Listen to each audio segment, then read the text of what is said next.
the Joni Taylor Coaches Show.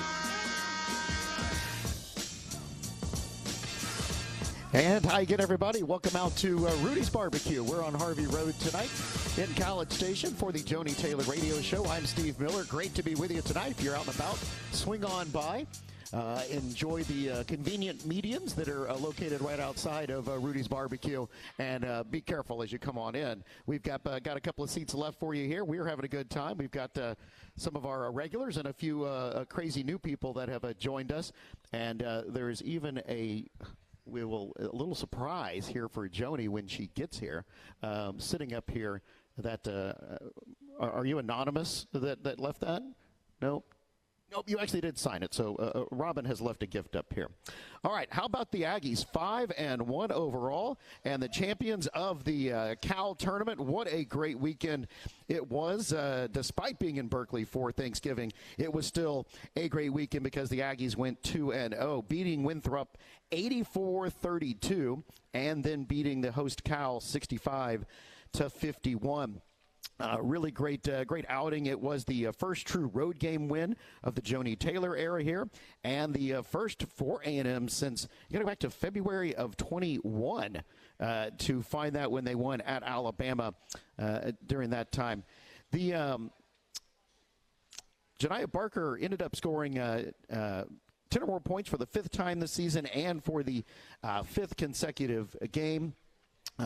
India Rogers had team-high 5 assists, and she was both of them were named to the all-tournament team and India Rogers named the most outstanding player of the tournament, and that's a great honor for India. She was on fire. One of the games had 4 3-pointers.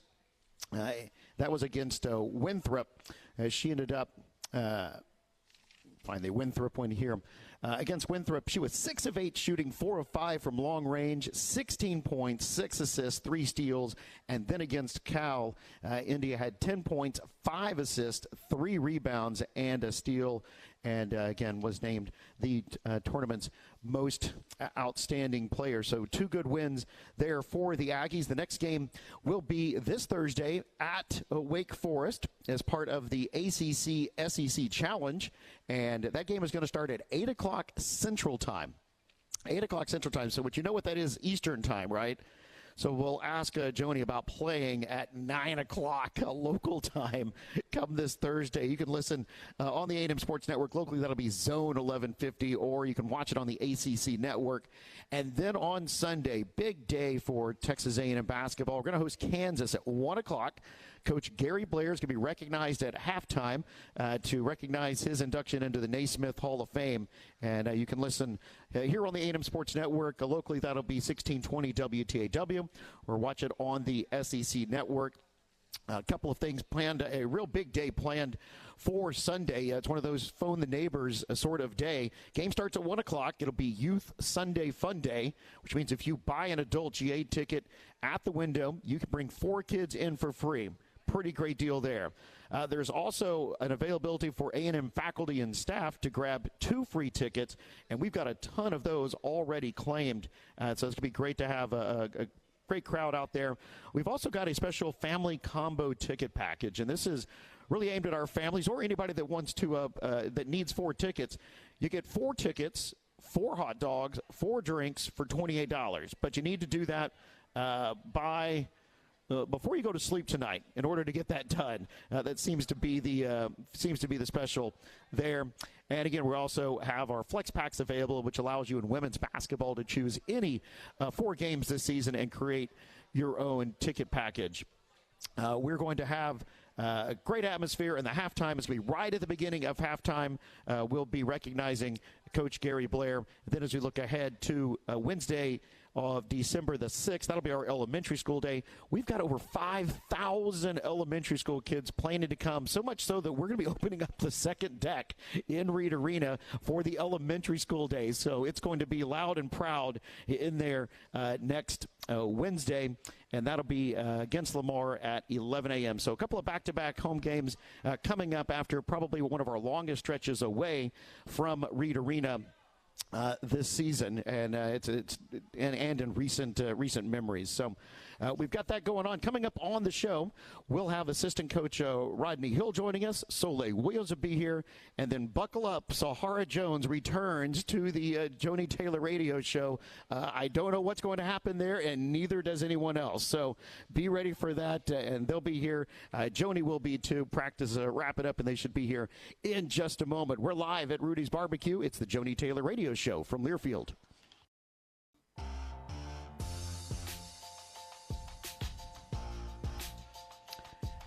Head on over to your local Rudy's or Rudy's.com to place an order for their real Texas barbecue. Enjoy 100% oak smoked meats, delicious sides, and Rudy's signature sauce. And don't forget, Rudy serves made-to-order and grab-and-go breakfast tacos every day until 10 a.m. We're back on the Joni Taylor Radio Show, live here at Rudy's Barbecue on Harvey Road in College Station. And thanks to St. Joseph Health, kids 12 and younger can join the Junior Aggie Club. It's the official kids club of Texas A&M Athletics.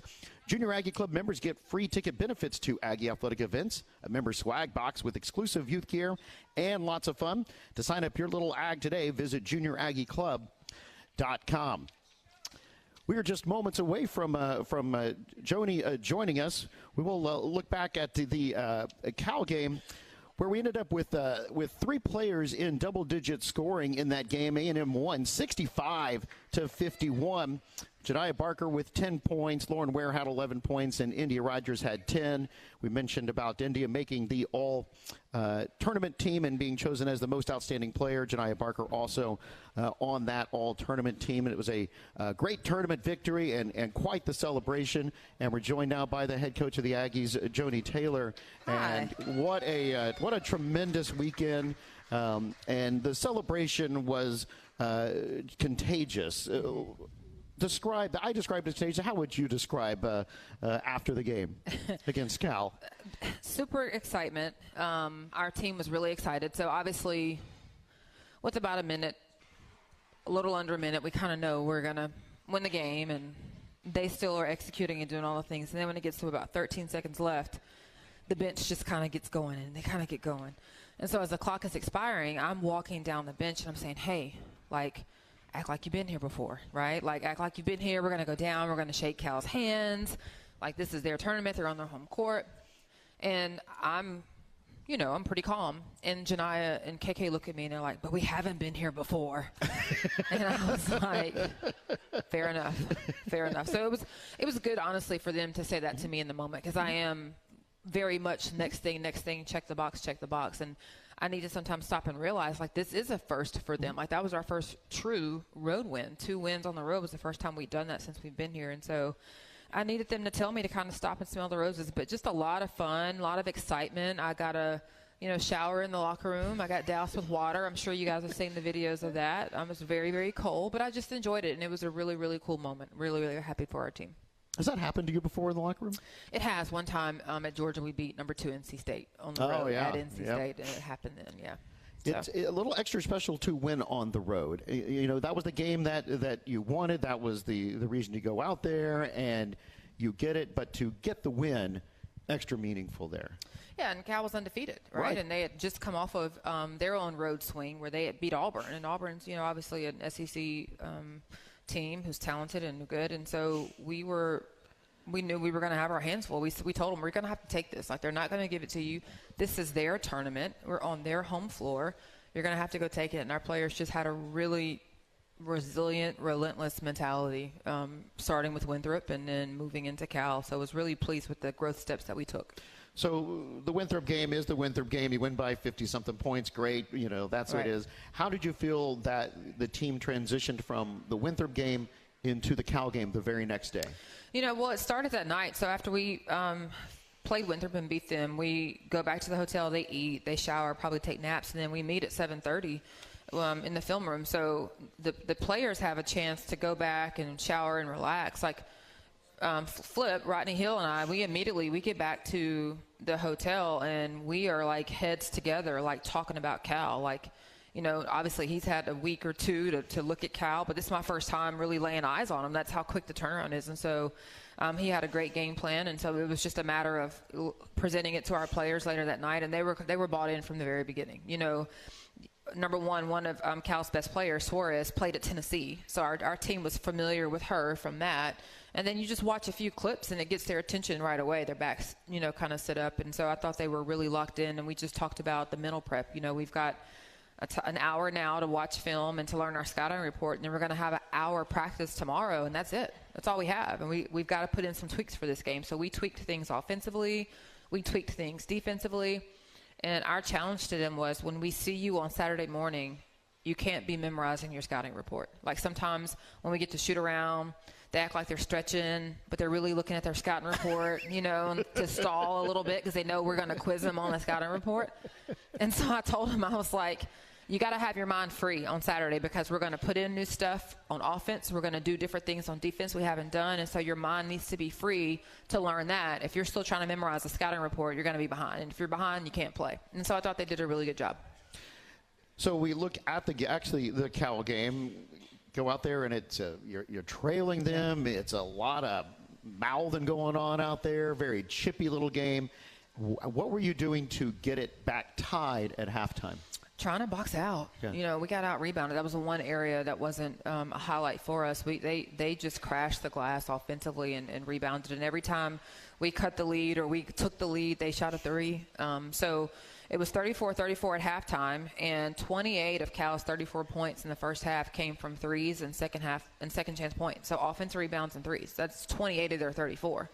And so we were pretty spirited in the locker room at halftime, but the challenge was, hey, guys, if we force them into a half-court game, we've got this, but we can't give up offensive rebounds, and we've got to stop letting them shoot the three ball. So we finally got that under control. The fourth quarter was impressive defensively to hold them to 5 points, and I think that's what made the difference. Well, you also held them to only 5 second-chance points in the second half, so mission accomplished there. Yep. So as you get into that, it seemed like the whole second half, quite frankly, they seemed to not be able to buy a basket. What were you doing, your team doing, to help facilitate that shooting effort? I thought we were really aggressive. I thought we say don't let the ball see. So whoever's guarding the ball, just don't be guarding the ball. Have active hands. Be aggressive. Don't let the ball see. And if we can, mess up their timing a little bit and be aggressive and take some of their cuts away, it'll be difficult for them. And I think we did a really good job of doing that in the third and fourth quarter. And in the second half, they ended up shooting 5 for 30. That's not very good. No, it's not. That's not going to win many games. No, it's not. Our defense is coming along. It is coming along. We check certain stats after every game and compare ourselves to where we are in the conference, where we are nationally. You can see those numbers if you know how to look at the right things. Our hoop stats and other things will tell you that. And our defense is just slowly but surely getting exactly where we want to be, and at times it's smothering and it's impressive, and that's what the fourth quarter was for us. Do you pay much attention to the plus-minus stat category? Yes, we do. So we plus-minus, say when you're in the game, your team is either a plus this on the score or a negative this when you're in the game. Solè Williams against Cal, when coming off the bench, was a plus 21. Yeah, she was really good. What was she doing? She was defending at a high level. She was making the right decisions with the basketball, taking the right shots. I mean, she's starting to get into her groove. I've said this before, and I'll say it again. I think she took the Purdue game to heart for a lot of reasons. Number one, none of us want to lose, but she also didn't play in that game.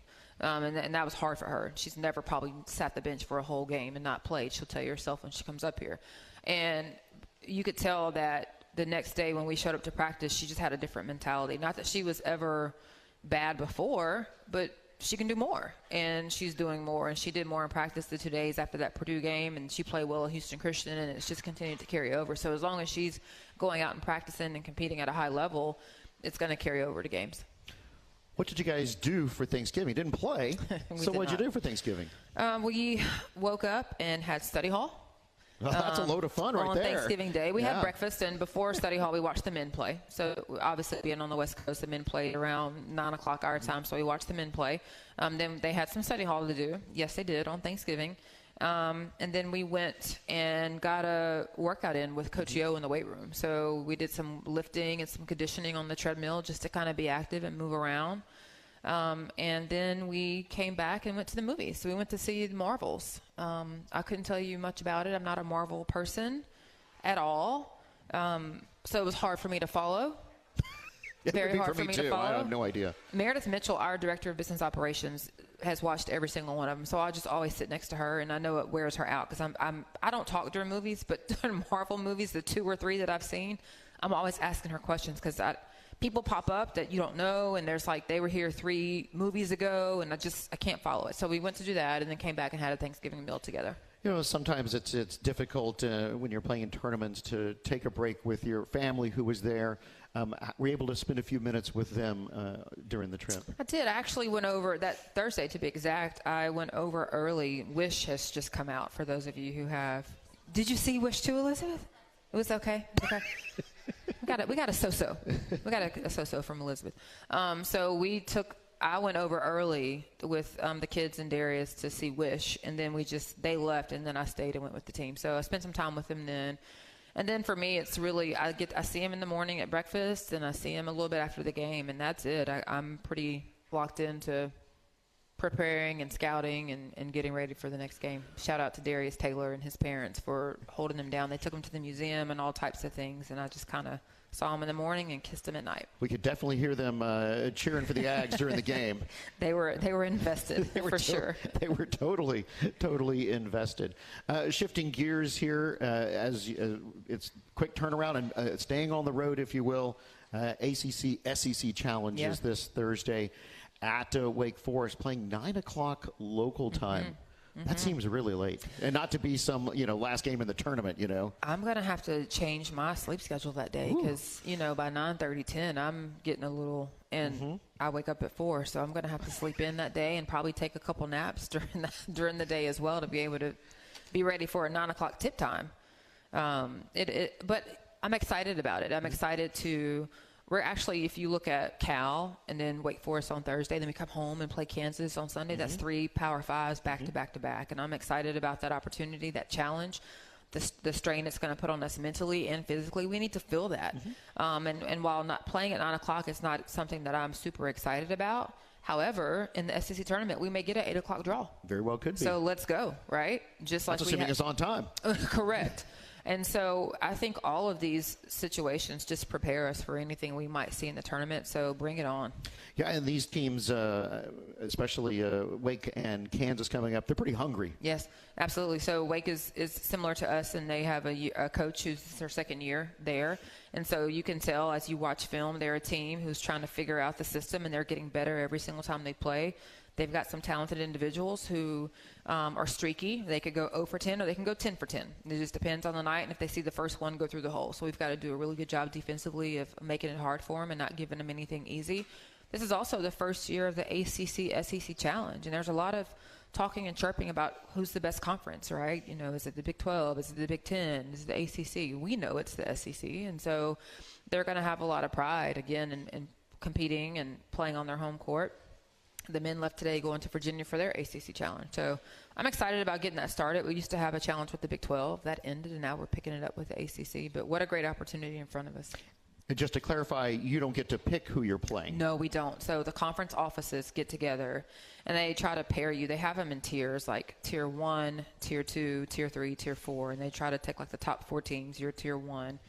Top, the second 8, like 4 through 8 or 5 through 9, whatever that is, that you're Tier 2, and then 3 and 4. And so they try to pair you comparably based on your record last year, what you have returning, all those things. And sometimes it's a hit or a miss based on the transfer portal. I mean, our roster looks one way, and then you look up in June, and our roster looks totally different. So, but that's how they pair it. We have no say in who we're playing in those challenges. And you also have no say in the game time. Absolutely.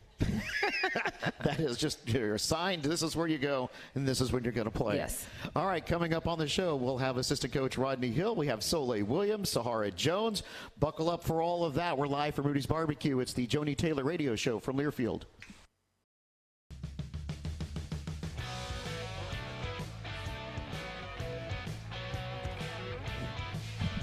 Howdy, Ag. Steve Miller here, inviting y'all to visit Costa Vida Fresh Mexican Grill. It's Baja-style Mexican, made from scratch daily, serving breakfast tacos, lunch, and dinner. Aggie owned and operated in South College Station. We're back here at Rudy's Barbecue. It's the Joni Taylor Radio Show. I'm Steve Miller, along with the coach Joni Taylor. The Aggies getting set to return back to the road this Thursday, 8 o'clock Central. They'll play in the ACC-SEC Challenge at Wake Forest. And then on Sunday, Aggies hosting Kansas, 1 o'clock. And Coach Gary Blair will be recognized at halftime following his recent induction into the Naismith Hall of Fame. So don't jump out of your seats at halftime to go grab anything. Stay there for a really special presentation with Coach Blair. That'll be Sunday at 1 o'clock. It's also Sunday Fun Day. Buy one adult G8 ticket to bring 4 kids in for free. That's a pretty darn good deal. All right. We've got our assistant coach, Rodney Hill, here, and the question that everyone wants to know is, where did the nickname Flip come from? That's a great question. Actually, it started here in College Station. I was a manager at Foot Locker, and back in the day, there used to be like Jordan releases and all kind of brand new shoe releases, and it'd be funny because I tell all my people that I'm flipping shoes, so call me Flip. And it was funny, so I took a little time away from College Station, and when I came back to finish school, all of my people that graduated with me were gone, but all the young people who knew me from Foot Locker, they was calling me Flip everywhere, and it just stuck. It kind of chose me, and so it's, you know, I've kind of made an acronym out of it. I've done all kind of things, but at the end of the day, it's my identity now. It's kind of who I am, and I love it. And you know, sometimes names choose you, and they just stick. So. And the people away from A&M call you Flip as well, or is that just an A&M kind of thing? It was a College Station thing at first, absolutely. And then, you know, social media is a worldwide thing now, and so because everybody sees Flip on social media, when you see me now, it's Flip. And it's funny, I always tell people, if you call me Flip, you don't know me, because you probably know me off the internet. If you call me Rodney, then you know me, because everybody knows around me. When I introduce myself, I always introduce myself as Rodney. But that's how powerful social media is these days. Is, you know, once you put something out there, that's who you are. You can't get away from it. I mean, for years, folks who worked at Foot Locker, we just assumed were officiating junior high basketball, because that's who we thought we would see. How did you end up moving from Foot Locker into basketball coaching world? How does that happen? Well, the man that's getting recognized on Sunday, Gary Blair, is, you know, unbelievable. The impact that he's had on my life, the opportunity that he gave me while I was a student at A&M. I'm sorry. Just so fortunate for Coach Blair. He saw something in me that I didn't see in myself. And it's a funny story, because before Gary Blair coached here, the head coach was a head coach by the name of Candy Harvey. And my high school that I went to, actually, she was the head coach there for my senior year. And when I was graduating, telling her I'm going to A&M, she looks at me and she says, "You should go work with Coach Blair." And I said, "I'm going to walk on the men's basketball team. I'm not working with the women's basketball staff." And a couple years goes by, and she comes to visit practice one day, and Coach Blair sends me upstairs, and he says, "Hey, we have some visitors coming." And so I go open the door, and there it is. Candy Harvey's walking into practice, and she's laughing at me, and she's like, "I told you so." And so, you know, somebody asked me the other day about, you know, how I got into coaching, and the thing is, like, this chose me, and I'm just so grateful that I was open to the opportunity, because I couldn't see myself doing anything else at this time in my life. So tell me what your path was from out there working with Gary, doing, you know, that's not easy in its own right. How do you get actually on the sideline, coaching a team, and what was the first team you coached? So Coach Blair had us doing all kind of stuff. I was a practice player and running a scout team, and I was going to check all the scoreboards for him during the games, the baseball games and the football games, and Cowboys games, and you just hang around Coach Blair and you soak so much up and you learn so much. And you know, I had a really good relationship with the young women that was on the team at that time, and I'll never forget one time one of the players got suspended, and they took a trip and they had to leave the player behind. And the first time Coach Blair ever calls me, I'm looking at my phone. I'm like, why is Coach Blair calling me? He's never called me before. But he wanted me to make sure that the young lady that had to stay behind was taking care of her business and doing things like that. And so he kind of gave me some responsibility, trusted me with some responsibility that wasn't even mine to begin with. But that's just kind of how it got started. And then when I graduated, you know, he looks at me a couple weeks before I'm about to graduate, and he says, "Hey, we have a Final Four coming up in Nashville, and if you want to coach in this profession, I think you would be great at it. You should come with me." And so I go with him, and Coach Blair at the Final Four used to do the first the first presentation of the convention used to be Coach Blair's, and it was about getting people to show up to games. You know, he's the best at filling the stands, so he would teach people how to get people to come to the games. And before he gives his spiel, he stands me up. He stands Christina Richardson up, who's the director of our administration now, and another guy by the name of Cal, who went on to ACU. He stands up Nick Grant, who's a coach at Rice now. And he just talks about all of us individually. And it struck me because I was in and out of the program. I was always around, but I never had a specific title until my last year. And so for him to stand me up and just talk about the things that he saw in me, I was so fortunate for that. And I got a Division II job out of that. I was a Division II graduate assistant coach at Urbana University. Where's that? It is in Urbana, Ohio, actually. And that was the best opportunity that I could have asked for, the best opportunity for me, because what it did is show me that I didn't know anything, right? Because you get to jump right in, right? You get to jump right in, you get to do the job. And in hindsight, I realized you don't know what you're doing. And he calls me the very next year, and he says, hey, Reagan Peebly has a video coordinator job at TCU. She's a second-year head coach, and you're taking the job.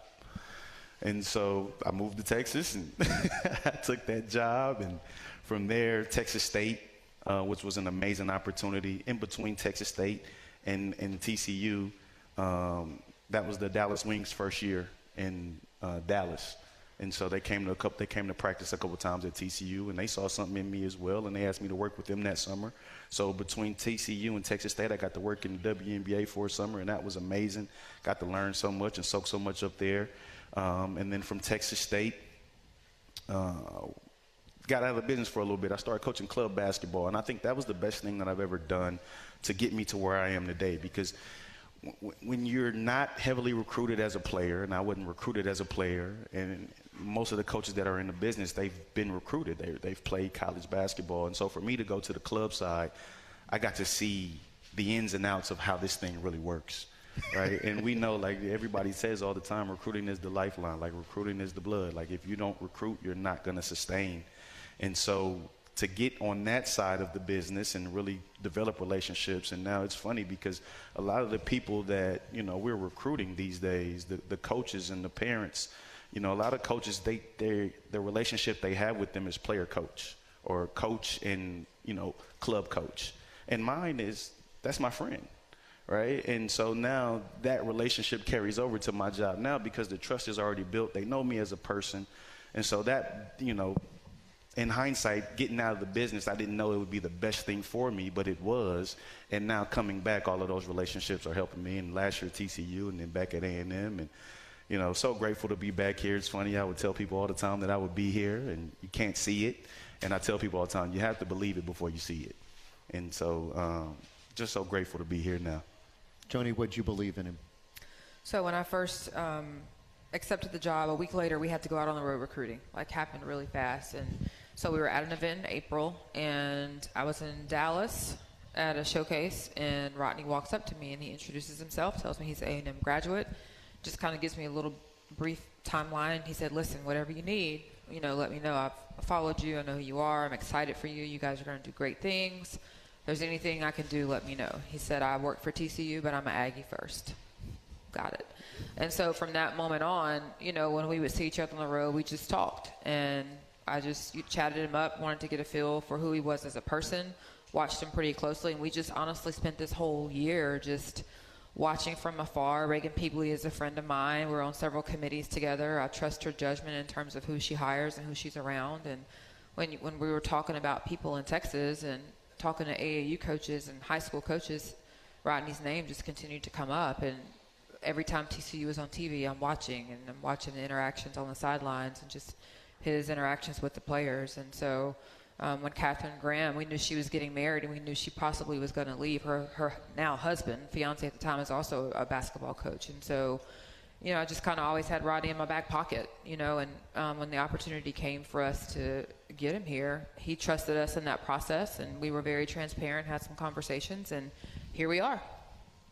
Congratulations. I appreciate it, Steve. So we'll have you back. This ain't the only time you'll be on the show. We'll have you back. But we got a couple players we got to get to. We're looking forward to the next time we chat, and we're excited to have you. It's always great to have an Aggie come back. That doesn't always happen, as you know. That isn't easy to occur. So appreciate you. All right, everybody. That's assistant coach Rodney Hill. Coming up, we got Solè Williams joining us. It's the Joni Taylor Radio Show from Learfield.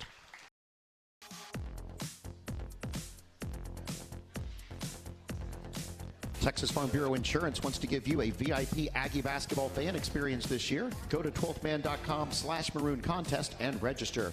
One winner and a guest will receive game tickets, a VIP tour of Reed Arena, and will be recognized on the video board during the game. Register today at 12thman.com/maroon contest. Texas Farm Bureau Insurance is a proud partner of Texas A&M Athletics. We're back on the Joni Taylor Radio Show at Rudy's Barbecue here on Harvey Road in College Station. With Joni Taylor, I'm Steve Miller, and we are joined by freshman extraordinaire all the way from Cincinnati, Ohio, Solè Williams, everyone. Thank you. Yeah. Thank you. What a freshman season so far. And there is a chant that is sweeping the world, and our fans may not know it yet, but it's soon to be happening in Reed Arena. Yes. The Solè, Solè, Solè, Solè chant is happening. It's happening. What do you think of it? Really, I'm used to it. I've heard it ever since I was in kindergarten. All my teachers used to sing it as well, so I'm really used to it. Yeah, it seems to be happening at least every hour on the hour. I'm not sure, but it's soon to be following every one of your scoring or defensive stops, I believe. You came to Texas A&M. Did you expect to play as a freshman? I wouldn't say I was expecting to play because I really didn't know what my expectations were. I just knew to come in and give it really my all and let the chips fall where they may, really. But no, I wouldn't say I expected much playing time, but I just knew I had to keep working, and it'll gradually, things will just lead to where they need to lead. And as long as I'm giving my full effort, I can live with the results, really. And that's the mindset I came in with. How was winning against Cal? Oh, it was great. It was amazing. It was amazing. The locker room, the vibes are definitely fun. It was just a great experience just to feel the experience of being able to win. It gives us more drive and motivation for the more that's coming. But yeah, it definitely gives us motivation to keep doing what we're doing and just keep working.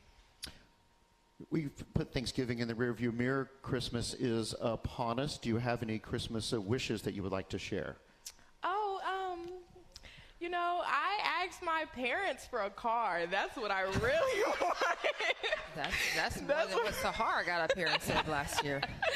That's what I really want. That's my dream gift for Christmas. So hopefully that comes true for my father. Will you get to spend some time with your family during Christmas? Yes. I go home after the game on the 20th, December 20th. And I'll be back the 26th. We have to be back early in the morning, the 26th. All right. Congratulations thus far. We're looking for big things from you the rest of the season for sure. Solè Williams, everybody. This is the Joni Taylor Radio Show from Learfield. Thank you.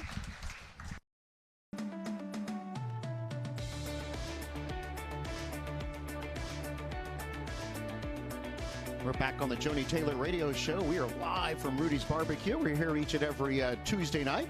The next Joni Taylor Radio Show will be next Tuesday, December the 5th at 6 p.m. We're here from 6 until 7 o'clock. I'm Steve Miller along with the coach Joni Taylor, and we're joined by senior Sahara Jones. Sahara, congratulations on the season so far. Thank you.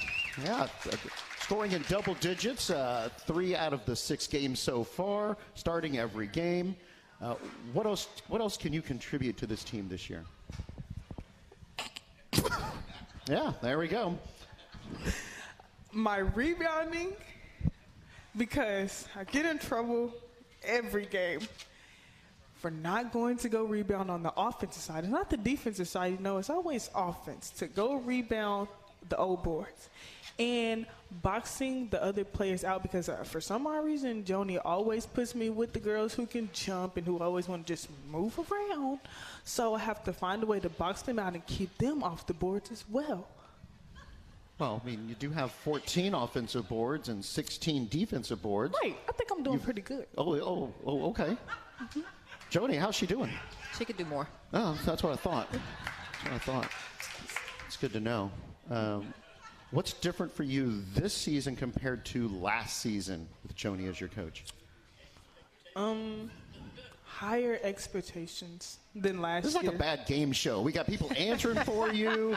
We got the coach staring you down. I mean, this would be totally thrown off the air if this was real. Right.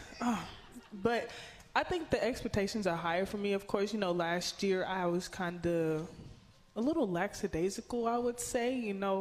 Even like running the system, not running the 3 lane as much, and I just looked terrible. If you just go back and watch, I was like, oh my gosh. But now I think she expects more out of me because she knows that I can do more and I can handle it. Is it different being a senior? Yes, I feel really old.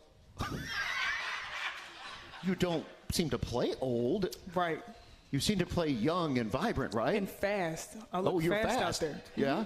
And why should we believe you were fast? You didn't see me last year? I was really, really slow. If you go watch a game from last year and you put it towards the game this year, I'm fast. And how did you get faster? Joni, because she makes Coach Yo run us to death. What do you think of Coach Yo? She's wonderful, even though she gets on my nerves because we have to run. And you don't like to run? No. But right. I do it because I can, and clearly I'm great at it. Are you Are you a team leader? I would think so. Yeah. Yeah. I lead by example. All right.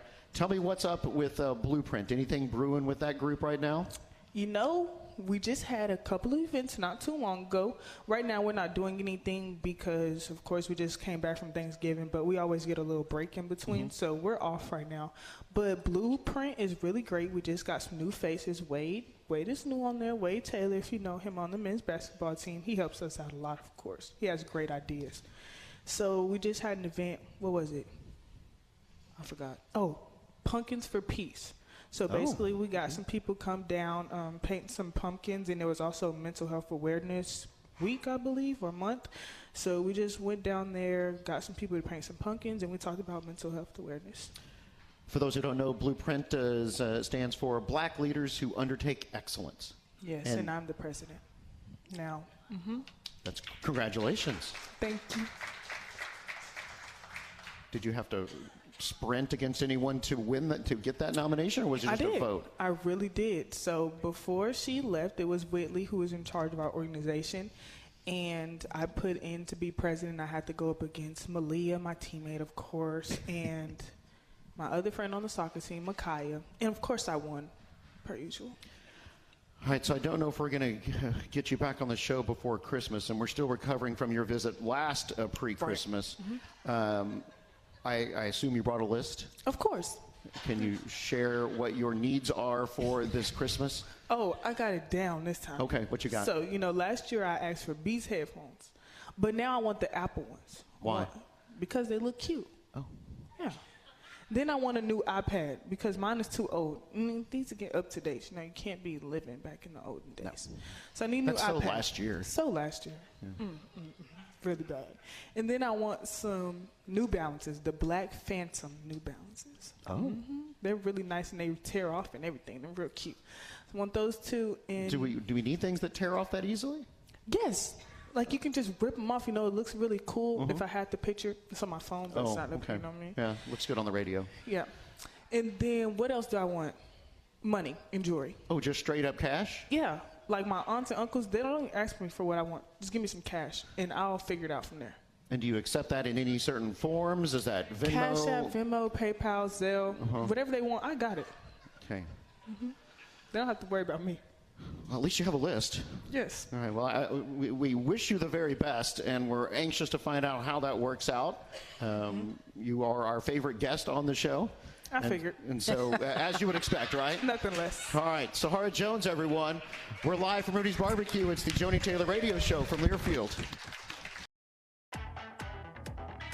Broadcast is an exclusive presentation of Learfield under the broadcasting rights granted by Texas A&M University. Reuse of this presentation is prohibited without the express written consent of Texas A&M University and Learfield. Announcers are provided by Learfield and Texas A&M University. We are back with our remaining moments with the head coach, Joni Taylor. It is the Joni Taylor Radio Show. We'll be back again next Tuesday night at 6 o'clock from here at Rudy's Barbecue. A&M getting set to head back on the road, take on Wake Forest. That's Thursday, 8 o'clock Central Time, ACC-SEC Challenge. And then on Sunday, A&M hosting Kansas at 1 o'clock. And a reminder, that's a halftime special recognition for Coach Gary Blair in his recent induction into the Naismith Hall of Fame. The Naismith Hall of Fame is a big deal. It's a very, very, very, very big deal. I think if you are a player or a coach, that is probably one of the highest honors you can receive. Rodney mentioned Coach Blair. We don't ask a whole lot of you about Coach Blair, but this is a week that we're going to be recognizing him. What type of impact has he had on the women's basketball from your standpoint, the game of women's basketball? Yeah, so I go back to my days as a player. Coach Blair was at Arkansas when I played at the University of Alabama, and he even then just had a reverence and a prestige about him. You know, you knew you were playing against Gary Blair and his teams and just how they ran and played and competed. And then obviously coming to Texas A&M, coming into the SEC, what I can remember is even as an assistant coach, Coach Blair always took the time to speak to me, to speak to everyone. And all head coaches don't do that, especially someone who has accomplished as much as he has. You know, they have their little cliques of groups of people that they talk to, and that's it. But he always took the time to speak to me, to speak to other assistants, to give us little nuggets, to talk about things we should be doing. And so he has just been a great ambassador, not only for me, but for women's basketball. And he didn't have a reason to try to help me in my career because I didn't play for him. I never worked for him. A lot of times you hear people talk about their coaching tree. Well, I wasn't a part of his coaching tree, but for him it didn't matter. It was about what was best for growing the game. And, you know, similar to Rodney, he saw something in me. And so we weren't on the phone every day talking. Every time I saw him, he had an encouraging word. When I first became a head coach, he wrote me a nice note. And when I saw him on the road, again, you know, if you ever need anything, if I can ever help you, you let me know. We need you in the game. And so just someone who had always great wisdom to impart. We've seen the story Rodney is telling, that happens all the time. Whether you're a practice player and never played for you, whatever the case may be, always looking to get back to the game. But we also see that in interactions with fans and even officials. I'm going to try and help maybe this younger official. I'm going to maybe send in a few critiques to help that young official, but always trying to help the game, it seems. Our game is exploding. Women's basketball is a fun game to watch right now. You look at the players in our game over the last 5-6 years, Asia Wilsons, Leah Boston, Caitlin Clarks, Janiah Barkers. You look at just how our game is growing, and I'm telling you, we want to make sure that we are doing our part. Like I was telling someone a couple years ago, I'm on a ton of committees now with women's basketball, and they were like, don't you get tired of that? And I'm like, it does take up a lot of time in my schedule, but the same Final Four that Rodney's speaking about for years, I went to that Final Four and I just took. Let me go to this seminar. Let me learn this. Let me listen to this coach. And so now it's time for me to give. I'm 23 years in the business. It's time for me to give back, and that's what we want to do. We want to leave the game better than we found it, and we're doing that. We got the opportunity this evening to visit with Solè and Sahara. Very good personalities. How do you describe the personality of your team this year? Man, I don't know if we have enough. How much time do we have? We got about 45 seconds. Loving, a ton of fun. They all are comedians. Yeah. They are what I would call ride or die. They have a no flinch mentality when it comes to things we ask them to do and the support they have for each other. And just have a heart for people and compassion and want to do the right things. A lot of fun. Good, great group of women. Do you need to bring an extra pillow for a 9 o'clock start? Local time? Thursday night? I think I'm going to set the alarm for just a little bit later and take a nap during the day. I think that's what I'm going to do. Extra coffee? Coffee doesn't do anything for me. Oh, really? It's just decorative? I just love the taste. Oh. I could drink coffee and go right to sleep. Interesting. Yeah. Huh. Who knew? Yeah. Oh, well, congratulations on caffeine having no effect. All right, the Aggies are going to be at Wake Forest. That's this Thursday night, 8 o'clock Central Time. We'll have the game right here on the network, or you can watch it on ACC Network. Our thanks to Joni Taylor, to Rodney Hill, Solè Williams, and Sahara Jones. Our engineers, Kevin Minchow and Ethan Sargent, back in Jefferson City. For Coach Joni Taylor, I'm Steve Miller. Have a great night. We will be back here next Tuesday night. This is the Joni Taylor Radio Show from Learfield.